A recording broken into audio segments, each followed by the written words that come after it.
S'hi han construït fàbriques i el nostre municipi, doncs, evidentment, històricament havia tingut moltes indústries tèxtils. Per tant, també passarem per al costat de la Blava, que era una fàbrica tèxtil, que aquesta fàbrica també ens relliga molt amb una persona molt rellevant del nostre municipi. En el nostre municipi tenim la sort que hi va néixer Miquel Martí Pol, un poeta nacional que tots segurament coneixeu, o l'Emili Teixidor. Per tant, també passarem per la fàbrica de la Blava, que és la fàbrica on va treballar el poeta Miquel Martí Pol i que va inspirar alguns dels seus poemes més coneguts.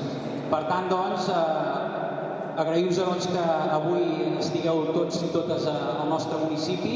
Esperem que gaudiu d'aquesta caminada i esperem que, si us agrada el nostre poble, en un futur torneu sempre que vulgueu, que sereu benvinguts. Moltes gràcies i que ens vagi molt bé la caminada.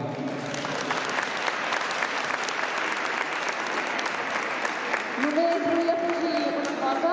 El recorregut de la caminada el tenim marcat en aquesta cinta. Si teniu algun dubte, algun tros que hi ha una mica d'espai entre els de davant i no sabeu ben bé per on tirar, hi ha aquestes cintes penjades durant tot el recorregut.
you